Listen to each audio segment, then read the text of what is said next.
Okay, so let me ask, what is, you being the head of WAPC, maybe you can explain what is this WAPC all about? Okay, thank you very much for this opportunity.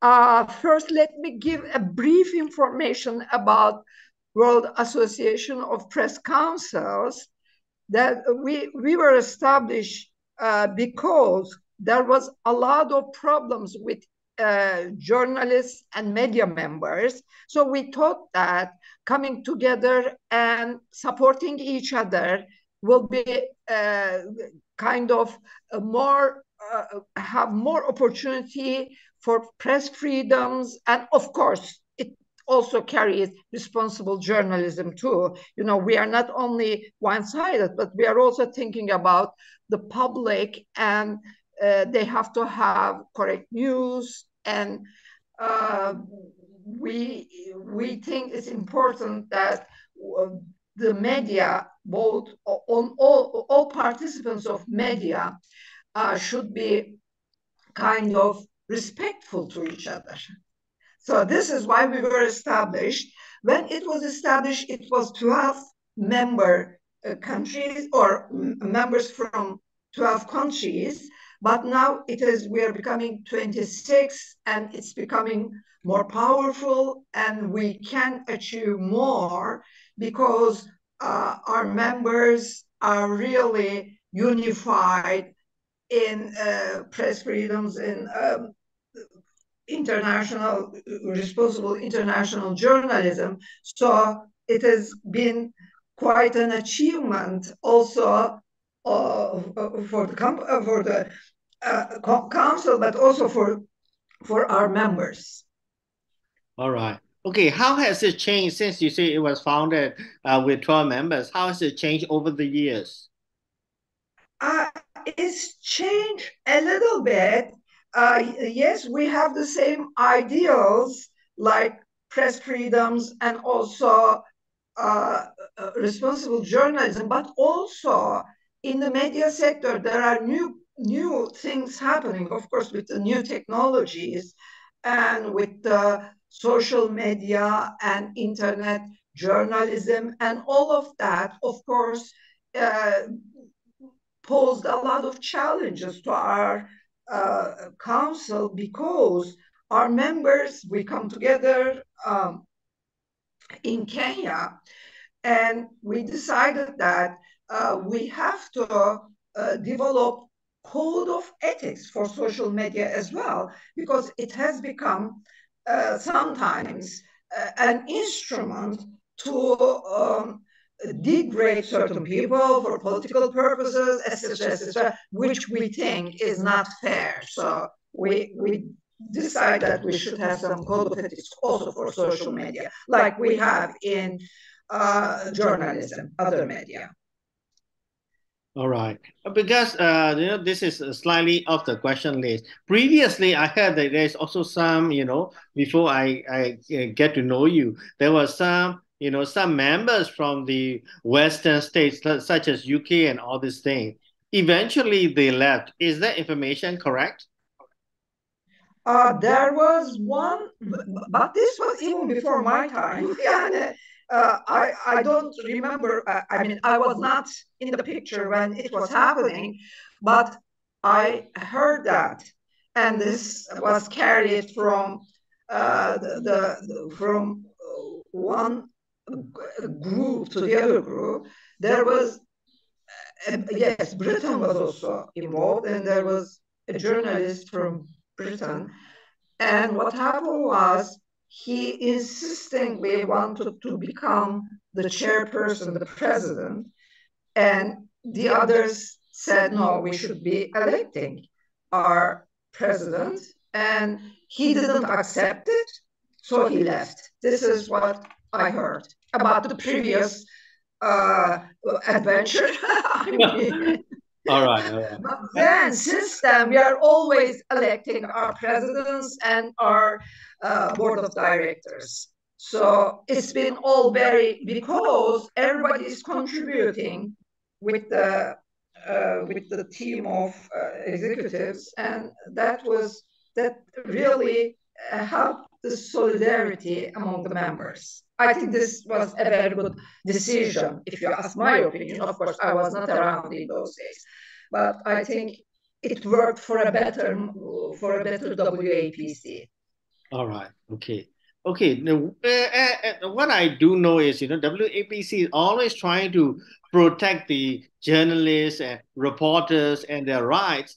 And at the same time, I wanted to ask, how about the fake news agencies Yeah. that farm out, Mm. falsehood and reporter who try to be political and who try to write all these false news? Well, thank you for asking me that because I think it's been one of the major challenges WAPC is facing. You know, unfortunately, there are some participants, media participants, they sometimes write not because this is the correct news and it's not responsible journalism, but they make fake news, and sometimes it may not be very easy to correct it because then certain groups must be complaining about it, and of course there's a process following that. But if nobody is complaining, the fake news unfortunately stays there. And even in America, United States of America, people are complaining. Some very eminent people are complaining about fake news, and of course, we are against it. We feel that journalists, media workers should have the responsibility to the public we are addressing to, and uh, we should be writing or preparing just, fair, and unbiased news. So we also underline that if you express the opinion of one side, that journalist should also take the opinion of the other side too, to have an unbiased news. Yeah, and we are very sensitive about those things, but of course, how much we can extend, and sometimes we cannot really read certain things happening around the world. Yeah, you're right also because you're right talking about the US because as recent as like 2 days ago there was a 787 million settlement by the Fox News because they are spreading the elections lies. They themselves, there was such a big agency, they themselves is found guilty of, they settle, which means they are somewhat guilty in some way, right? So how does you are part of the world, especially like Turkey and Cyprus, how are you dealing with this fake, this type of fake news? Well, this is the problem because sometimes it may not come to us. Yeah, sometimes some fake news may be lost because there's so much social media. And of course, most of it is, yeah, not most, but there's a lot of fake news in that social media. Right. And we are very frustrated because we cannot do anything about it because first one has to follow every the media announcement or production. That's very difficult, and especially for non-governmental organizations like us. And the second thing is, even if you find it, the process starts, but it takes too long and people forget about it. So it's a fake news, but when you make an announcement that it was a fake news after 1 or 2 months, people really forget about what was the news. So it should it should be really framed in the right way so that it should be very fastly determined, and then the correction should be made so that people will be correcting things in their minds as well. So there are, of course, great challenges. And not only WAPC, but even countries don't know what to do with it. Because there are many countries with no punishment penalties for fake news on social media, for example. Yeah. So that's a real big challenge. And um, I hope I hope our proposal, we proposed it in Kenya and we accepted it. We said that the code of ethics applied to media, normal media, the same code of ethics should be applied to social media as well. Right. And also with the punishments and penalties. Very good. Because young people, yes, we suggested that, but our members think that it should be ripened a little bit more. All right. Yeah, that's what we realize in this part of the world as well, because especially, when you have a population who are less educated, so they are not in Yeah. a position to, analyze and, evaluate whether the news is true or false, right? So in that type of situation, yeah, especially because we have different levels of development, right? So Of course, of course. how should how should the government handle in developing or less developed world for the fake news? That's in this case, I think the better idea would be um, having an office following news. I mean, a special office just to follow news and assessing whether it's correct or not. All right, Can okay. be harmful. Yeah. So So at that least also should be people have avoided. a channel to report. Yeah. Yes, and Yeah. so it should be stopped before some groups can harm other groups, and so this is should be stopped. I think there should be an office following media and social media as well, and if it is harmful to society, to the public, and causing antagonism and feelings of anonymity, and then that should be cleaned before it reaches to the public. All right. Because So otherwise, that office, yeah, that office we are proposing is sort of it should be handled by the government. Am I right? especially in some countries, yes, All right. in some regions and in some countries. All right. Okay. Because otherwise, if that kind of a harmful, I'm sorry, fake news is disseminated, then the harm starts being effective. So this is why it should be, we are generally saying that it should be there should be penalties, excuse me, punishments. It's harming society, it should be stopped before it reaches to the public. All right. Yeah, understood. You can drink some water, please. Yes, I'm fine now. Yes, I was talking too much. All right. Okay, the next question is a little bit slightly on the politics side, because the situation of Myanmar is also, we are in between China and India. You're right. You're right. Yeah, and through Two Myanmar, giants. Two giants.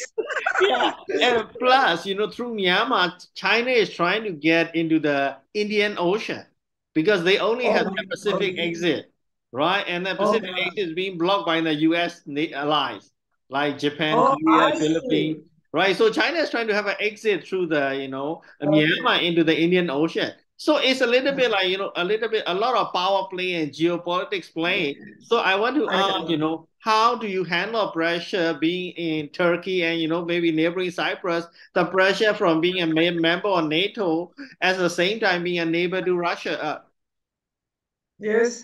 I totally understand what you're saying, because also Turkey is between giants like European Union and Russia, and we are, of course, too little to worry about that. But still, I think that kind of position requires extremely delicate handling, because you don't want to be, I mean, nobody wants to fight China, nobody wants to fight China. So, So it's a very delicate situation, but I'm sure that Myanmar people are very intelligent and they can develop the best strategy for themselves. But it is, I know that it's a difficult position, very difficult position, yes.